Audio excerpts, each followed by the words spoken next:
श्री राधे राधे।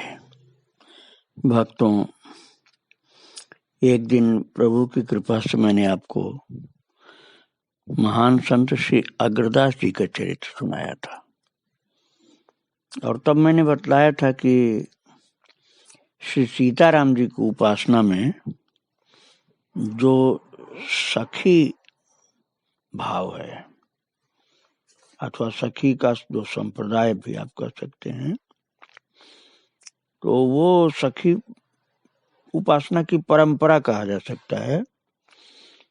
उसके आचार्य श्री अग्रदास जी महाराज थे और आज भी उस परंपरा में संत चले आ रहे हैं।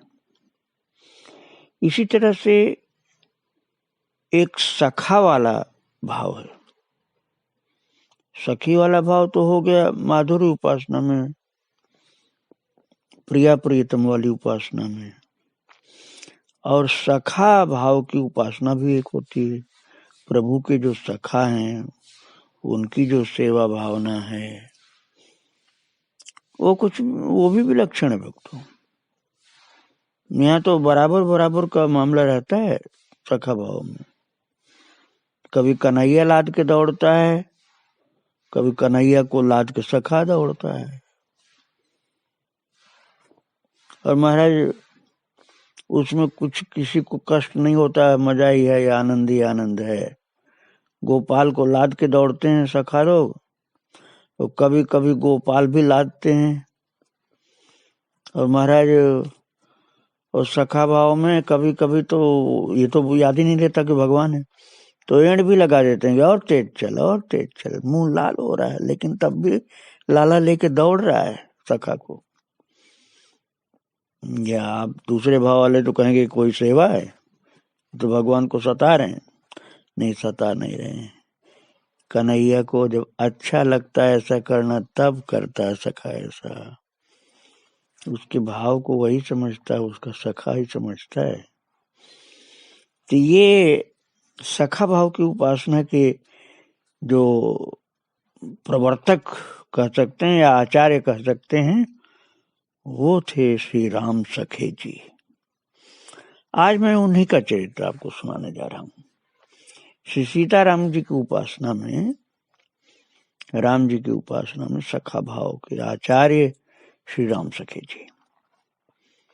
इनका जन्म 18वीं शताब्दी के प्रथम भाग में जयपुर में एक ब्राह्मण कुल में हुआ और इनको प्रारंभ से ही राम भजन में लगन थी महाराज, क्योंकि ये तो साधारण जीव तो थे नहीं, ये तो पिछले जन्म के ही भक्त थे राम जी के।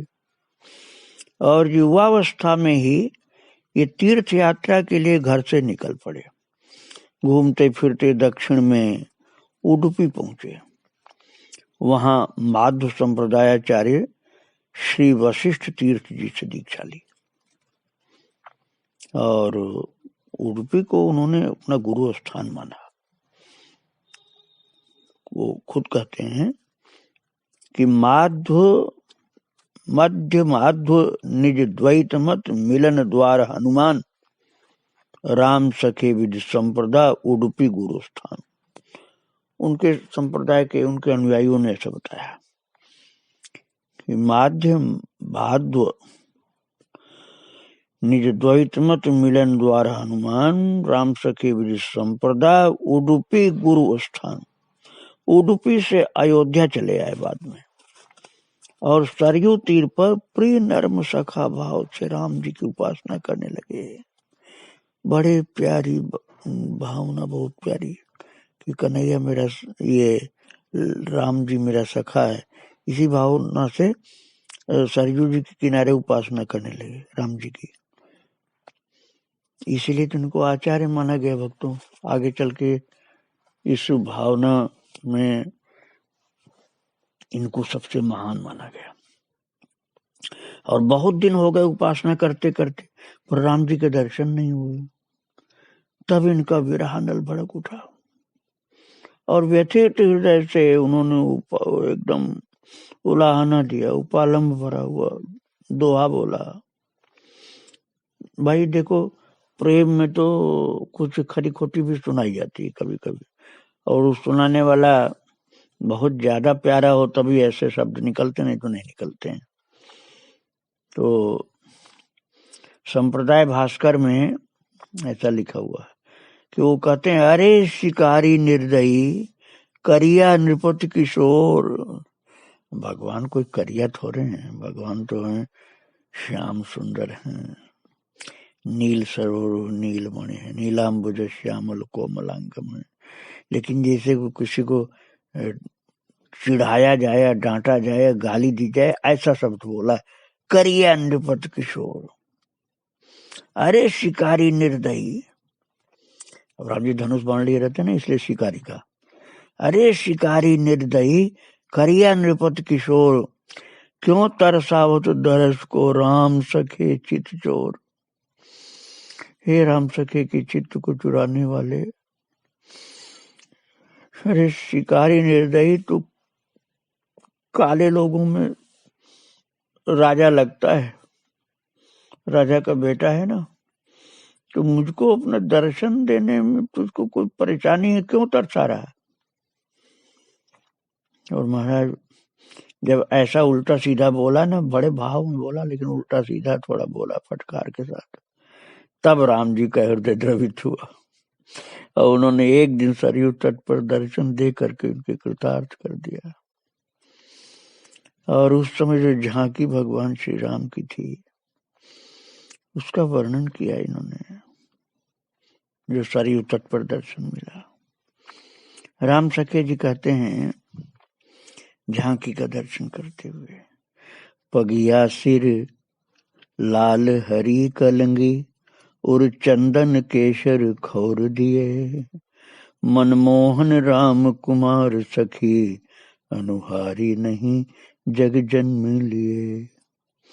पगनूपुर पीत कसे कछनी, बनमालत की बनमाल हिए, विहरे सरयू तट कुंजन में, तह राम सखे चित चोर लिए। राम सखे जी ने सरयू तट पर प्रभु का इस प्रकार दर्शन किया। सुंदर सी लाल पकड़ी बंधी हुई थी, चंदन केसर का बहुत बढ़िया सुंदर चंदन लगा हुआ, हरी कलंगी लगी हुई पगिया में, और सखियां भी घूम रही हैं साथ में, चरण में नूपुर, पीली कछनी कसे हुए, बनमाला पहने हुए, हृदय पर झूल रही माला वो। सरयू तट पर कुंजन में राम सखे दर्शन कर रहे हैं, प्रभु को घूमते हुए देख रहे हैं, साथ साथ चल रहे हैं राम सखे जी भी। लेकिन महाराज ये थोड़ी देर तक दर्शन दिया था और उसके बाद प्रभु अंतर्धान हो गए। फिर अब तो वही व्याकुलता, वही तड़प। महाराज अब रोने लगे राम सखे जी, प्रभु अभी तो मेरे साथ घूम रहे थे, अब क्यों चले गए। दर्शन के बिना छटपटाने लगे, ऐसा लगने लगा कि अब प्राण निकल जाएंगे राम जी के विरह में। और उसी झांकी को मन में बसाए हुए जो सरयू तट पर प्रभु साथ में भ्रमण कर रहे थे, जो छवि थी उनकी, उसी छवि को हृदय में बसाए हुए राम सखे जी, जो सरयू तट पर फिर दर्शन नहीं मिला तो वे चित्रकूट चले गए और वहां कामद वन में रह करके जप और ध्यान करने लगे। कामदगिरी है ना, तो कामदगिरी के, जिसे कामतानाथ भी बोलते हैं, वहां कामदगिरी बोलते हैं। तो उनके कामदगिरी जी के अगल बगल में जो जंगल है उसी में रहते थे, जप और ध्यान करते थे। बहुत दिन बीत गए इस तरह से बिना दर्शन किए, बस अंदर अंदर दर्शन होता था, वही छवि बस गई थी अंदर जो देखा था, और दर्शन बिना जीना मुश्किल सा हो गया भक्तों। तो रूप सामृत सिंधु में बोलते हैं, किते दिन हुए जो गए बिनु देखे, किते दिन हुए जुगए बिनु देखे, मैं चल कुटिल बदल जुल्फन छबे, राज माधुरी वेशे, किते दिन हुए जुगए बिनु देखे। केसर तिलक कंज मुख श्रम जल, ललित लसत दौरेखे, दशरथ लाल लाल रघुबर बिनु, बहुत जी अब के ही लेखे। कहते हैं दशरथ लाल के बिना अब जिए ज्यादा दिन जीने से कोई फायदा क्या है।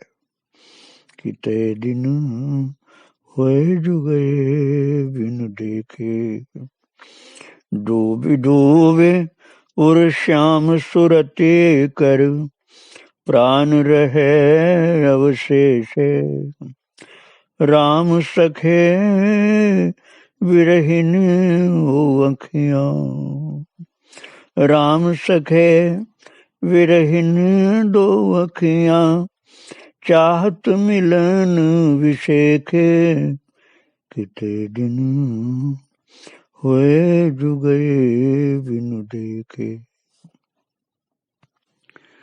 भक्त चित्रकूट के वन में कामतगिरी के पास में इस तरह से राम जी के लिए रोते गाते, कहीं लौटते शिलाओं पर, कभी फिर गाते फिर रोते।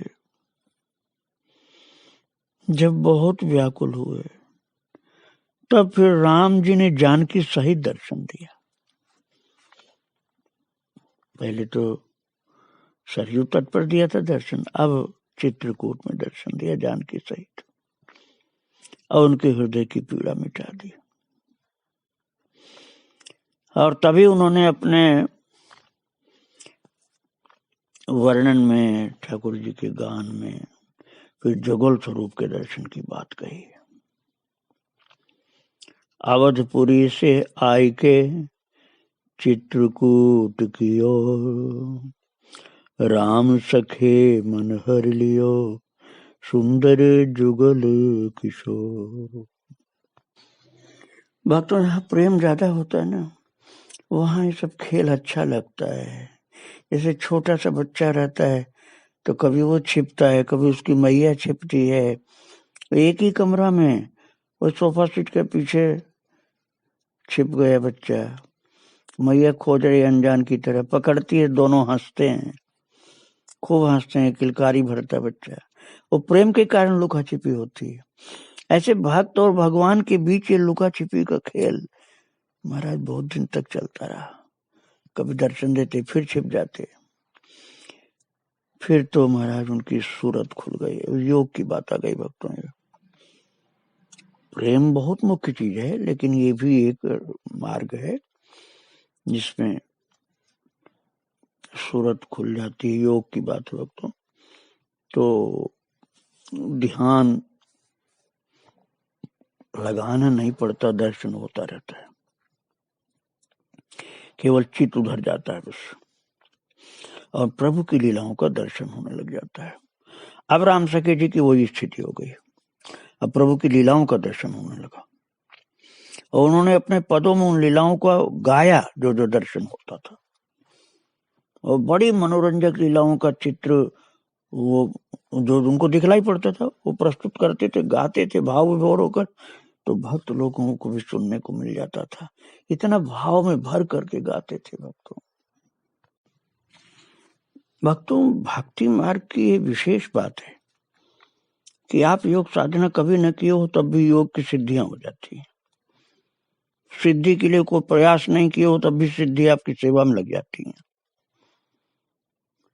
जैसे मैंने सूरत खुलने वाली बात बताई, कुंडलनी जागृत हो जाती है केवल राम नाम के जप से। और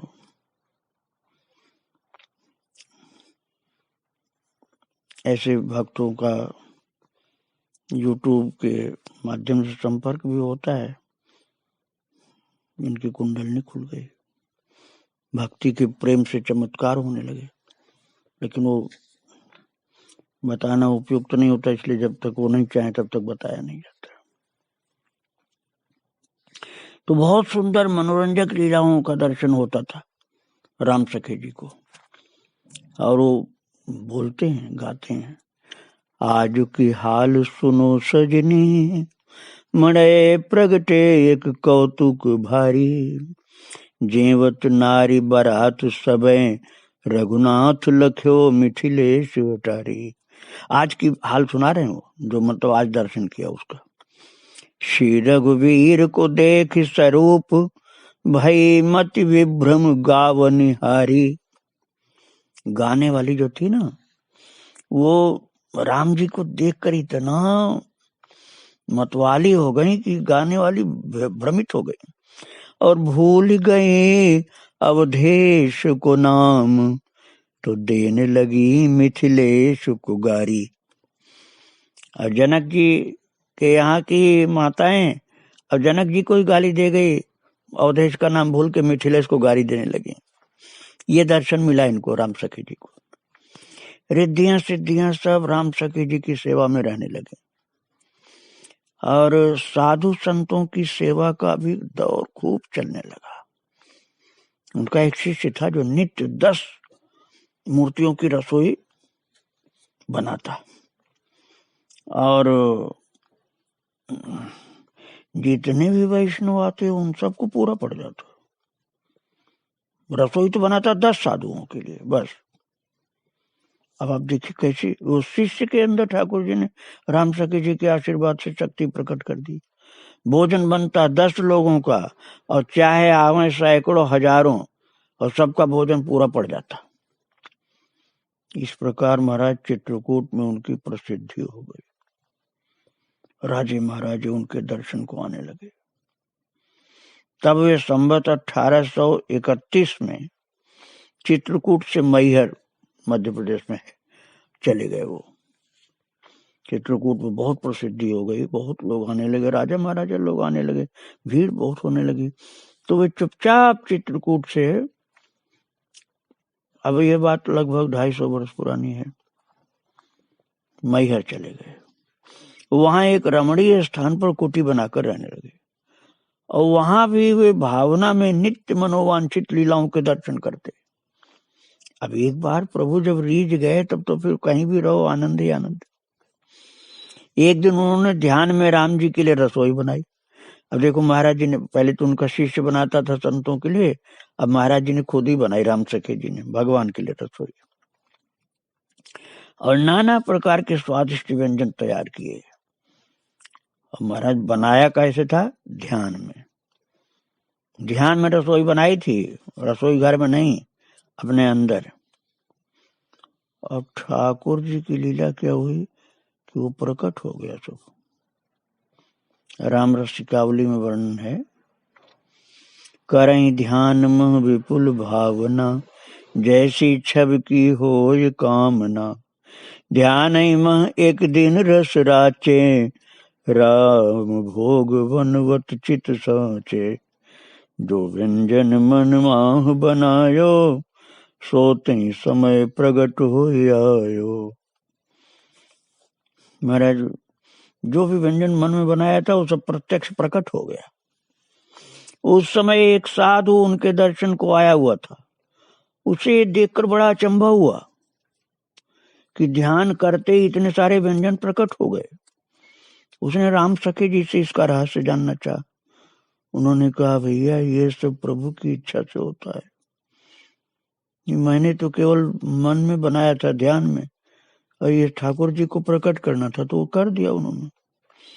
न जाने प्रभु कब क्या करते हैं, पर तुम कहना किसी से नहीं। ऐसा वर्णन है भक्तों। महाराज जी ने मना किया, तुम बताना नहीं किसी से। तुम कहियो काहू सो ये नाही, जाने कौन ईश गति कहीं। राम सखी जी को संगीत का भी अच्छा ज्ञान था। वे विभिन्न राग रागिनियों में पदों की रचना करते और गायकों को सिखाते। एक बार एक गायक उनसे एक पद सीख करके गया और उसे लखनऊ के नवाब आसफ उद्दौला के दरबार में गाकर सुनाया। जो राम सखे जी सीखा था, उसको लखनऊ में सुनाया नवाब के दरबार में, आसफुद्दौला के। और नवाब उस पद पर रीझ गया। उसने उसी समय अपने नाजिर को मैहर भेजा। उसने पूछा कि तुमने ये कहाँ से सीखा? तो बोले कि मेरे गुरुदेव मैहर में रहते हैं, उन्होंने सिखाया मुझे। तो उस नवाब ने उसी समय नाजिर को मैहर भेजा और राम सखे जी से कहलवाया। भक्तों, वो जो नवाब था आसफुद्दौला, लखनऊ का नवाब, धनवान तो था, साथ साथ धनवान के केवल नहीं, गुणग्राही बहुत था। अब वो था तो मुसलमान, आसफुद्दौला तो मुसलमान था, लेकिन कितना गुणग्राही था कि वो भगवान का भाव युक्त जो सुना उसने गायन, तो इतना प्रेम विभोर हुआ कि उसने उसी समय नाजिर को मैहर जो भेजा था, तो राम सखे जी से कहलवाया कि राम सखे लखनऊ जो रहें, मुद्रा लाख वर्ष प्रति लहें। 1 लाख चांदी के रुपए हर वर्ष हम उनको देंगे। चांदी के रुपए 1 लाख, और उस समय सिक्के भी बड़े होते थे जबकि बात यह है। नवाब राम सखे जी को प्रतिवर्ष लाख मुद्राओं की भेंट का लोभ देकर लखनऊ बुलाना चाहता था, पर राम सखे जी का भंडार क्या लखनऊ के नवाब के भंडार से कम थोड़ी था। अरे महाराज, सारी सिद्धि रिद्धि पीछे चलती थी उनके। उन्होंने नाजिर को ले जाकर के अपना भंडार दिखाया, और वो उसमें करोड़ों की संपत्ति देखकर भौचक्का रह गया, ऐसा वर्णन किया गया है। नाजिर चल भंडार तब पेख्यो, कोटिन की संपत्ति तह देखो। विस्मित भयो चरण सिर नायो, जाय नवाब वहीं सकल सुनायो। राम सखे जी का साकेत गमन मैहर में हुआ था भक्तों। मैहर जो सतना से थोड़ी दूर है। इसी कारण से उनके द्वारा स्थापित राम भक्ति का सख्य संप्रदाय का प्रधान केंद्र माना गया महाराज मैहर को। और मैहर नरेश दुर्जन सिंह जोगावत कछवाहा, ये जयपुर के ही निवासी थे, बाद में वहां रहने लगे थे। जयपुर राजस्थान में जो है, यहीं के निवासी थे राजा दुर्जन सिंह जी जोगावत कछवाहा, और बाद में मैहर में रहने लगे थे। तो राम सखे जी का गुरुवत आदर करते थे। उन्होंने उनकी स्मृति में अयोध्या में नृत्य राघव कुंज का निर्माण कराया। नृत्य राघव कुंज में राम सखे जी की दूसरी गद्दी की स्थापना हुई, मैहर में हुई, फिर अयोध्या जी में हुई। और उनके अनेक शिष्य हुए राम सखे जी के। और महाराजा रघुराज सिंह जो रीवा नरेश थे भक्तों, उन्होंने राम रसिकावली में उनके 3 प्रधान शिष्यों का नाम बतलाया है। वे शील निधि जी, चित्र निधि जी और सुशील निधि जी, इनके 3 मुख्य शिष्य थे। शिष्य तो और भी थे, 3 मुख्य थे। भगवान राम जी की सखा वाली भक्ति का बहुत सुंदर संतों में विस्तार किया भाव का, उससे ग्रंथ भी लिखा। ऐसे महान संत पुरुष थे राम सखे जी। उनके चरणों में बारंबार प्रणाम। श्री राधे राधे, जय श्री राधे राधे।